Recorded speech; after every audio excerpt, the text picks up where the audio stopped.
Is there any validity to the argument of high quality versus low quality proteins? If we're meeting all of our essential amino acid needs, is there a difference in plant protein X versus animal protein Y beyond just the narrow lens of amino acid intake? I mean, we're, like IGF-1 and all these other things that come into play in terms of the impact on our ability to, build and repair our muscles. So let's step back one step here. I think it's important to acknowledge that if you look at populations who are vegetarian or are vegan, across the board, whether you're looking at populations in North America or in Europe, people are consuming more than enough total protein.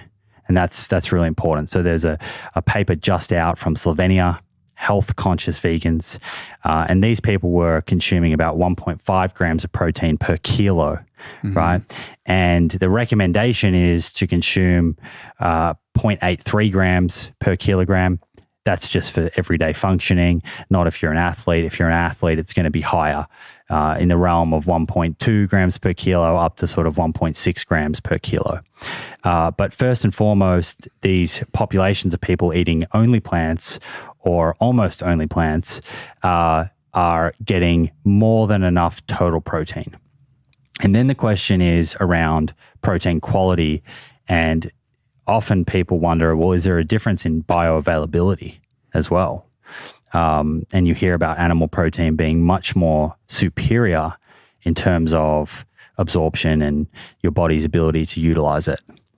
And, of course, the RDA, and when they did the guidelines, they had to consider this, because if there was a really, really big difference, they would need separate guidelines.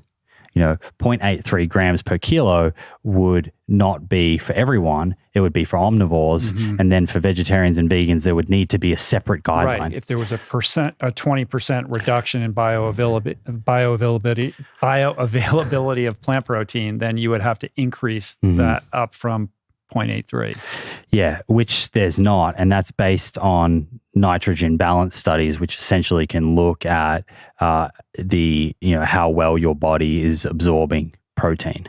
And these studies have been able to compare animal protein versus plant protein and see that there is not a big enough difference to justify different recommendations for protein requirements for different populations, omnivores, vegetarians, vegans.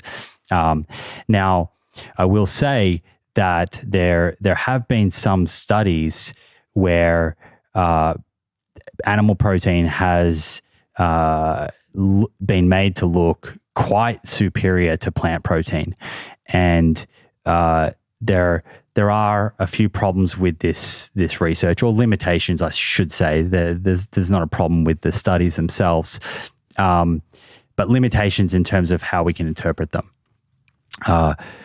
A lot of this knowledge early on was built on animal studies, feeding them different proteins and measuring absorption. And so the physiology is different to us, but they can act as a useful model, particularly pigs, which have a closer digestive system to us compared to rats. But one of the biggest problems with this research is that by and large across the board, when it came to plant protein, they fed them raw plant protein. And we know that cooking beans and grains, for example, it helps make the nutrients more bioavailable. And, you and I wouldn't eat a raw bean for that reason. And so what's happened is in those studies, the results sort of overstate the differences between the animal protein and the plant protein. Now, in more recent years, there are now human studies that have looked at properly prepared plant proteins. And in the plant proteins that they've looked at, there seems to be only a few % difference in bioavailability.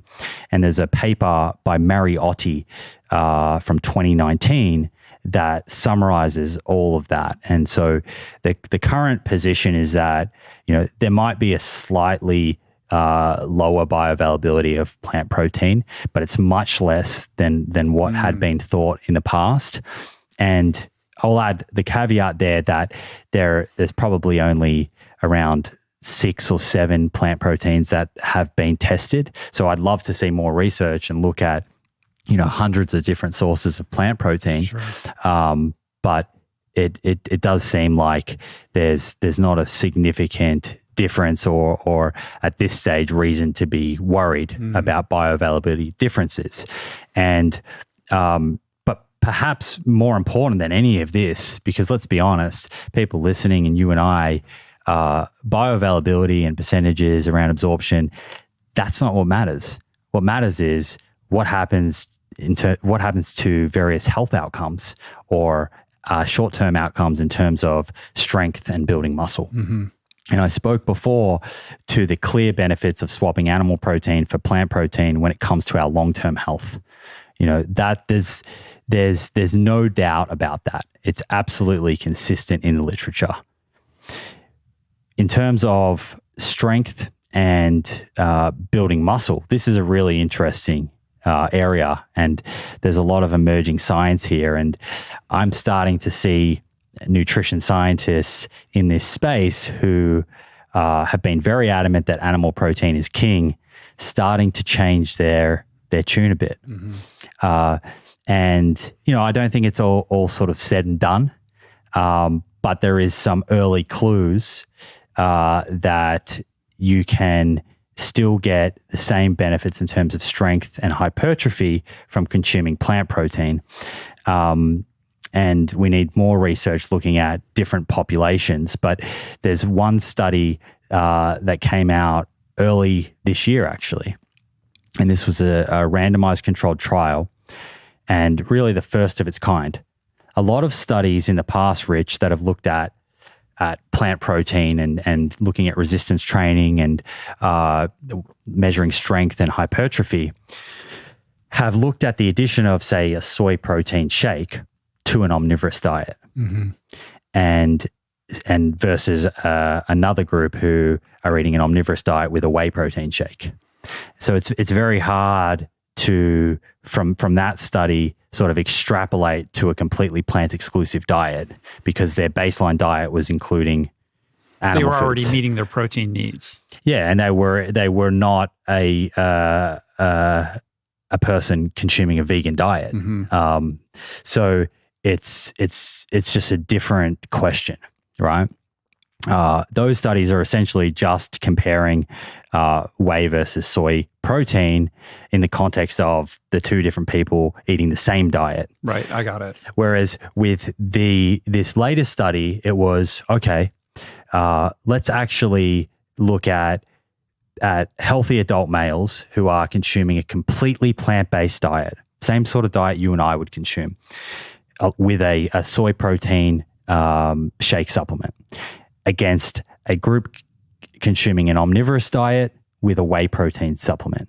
So now we have completely plant against an omnivorous diet, how most people in the sort of resistance training industry would eat.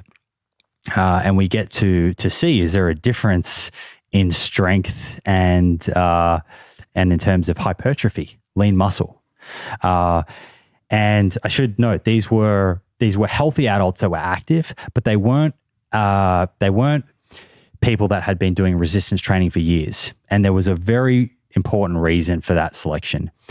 Once you've been training for a very long time, it's hard to build muscle. You plateau. Right. So you're likely in a 12-week trial, you're not likely to see enough differences to be able to measure whether one diet is superior to the other. So what they wanted is almost these healthy, fit people who are going to get those early newbie gains, and see, like, in this period of rapid growth, is there a difference between these different diets? So they brought these folks in. They did, I think it was 10 or 12 weeks of resistance training. This is a study out of Brazil. Hamilton Rochelle is the lead researcher. And what they found was there was no significant difference at all in strength or hypertrophy. And both groups had great improvements in both.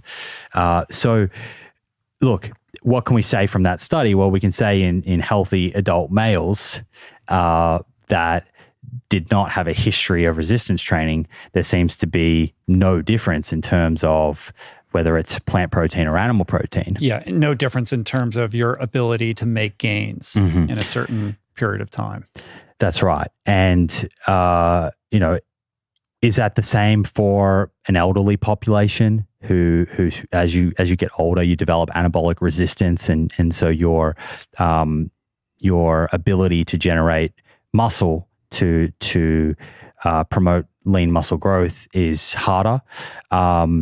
There are certain ideas out there, for example, that animal proteins might be better in that population because of differences in amino acids, particularly being more concentrated in leucine. But these were the same ideas that were held not too long ago about healthy adult males. And what we're starting to see here, and I didn't mention this about that study, they set both groups at 1.6 grams per kilogram of protein intake. That seems to be the sort of threshold. If you want to absolutely maximize muscle protein synthesis, that's the level you need to hit. Once you go above that, you don't really see any extra improvement. So, that's kind of where science is up to today. Yeah, the current state of affairs. I mean, that's encouraging, and I would like to see that study with elderly people as well, because I have heard that, like, once you reach a certain age where your body becomes, less able to hold on to that muscle mass and make those gains, that protein then becomes a much more important, component of your diet. And that's coming. Those researchers are going to do it. But having spoken to the researchers, and I think they were a bit surprised by the results of that study, I'm not so sure they're as confident going in to studying the elderly now in terms of animal protein being vastly superior, because in this study of healthy young adult males, even though the protein was matched at 1.6 grams per kilo, and they had no differences in strength or in lean muscle, the plant-based protein group did consume significantly less leucine, right? So they were still able to achieve the same health outcomes despite the lower concentration of leucine in their diet, and I think that's an important thing to consider. Right. So what does that tell you? What do you extrapolate from that? Well, I extrapolate that there may be an overemphasis on the importance of dialing into leucine. I think it's no doubt is important, but most important is total protein. And if you're hitting that 1.6 grams per kilogram mark, I don't think there is added benefit of just continuing to dial up leucine, further and further. And in fact, if you speak to longevity scientists, likes of Volta Longo, that these guys are going to say, one of the inherent benefits of plant protein is that it's exposing you to lower amounts of leucine and methionine, these amino acids that are thought to activate, not just muscle growth pathways, but also aging pathways. It's so interesting. It's also fascinating to see traditional kind of gym rat bodybuilder type guys pivoting towards plant-based, protein powders instead of the traditional way. Like these are not plant-based people. They're not vegan people. They're probably eating their chicken and their broccoli and doing the standard routine. Yet they're still going to the pea and the brown rice and the, various new products that are coming on board, as opposed to just doing the whey thing like traditionally they always have. Yeah, and some of that is probably down to the way that whey makes certain people feel. Yeah, and there's a lot of lactose intolerance out there.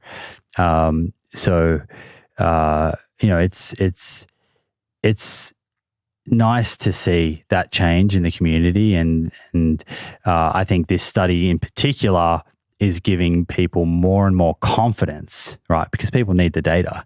There are a lot of great anecdotes out there, and you can see a lot of people like yourself who have had very, very successful careers in various forms of performance, the performance world, be it endurance or be it resistance training. But now to have some actual data is giving people more confidence to lean into this and explore it a bit further. Yeah.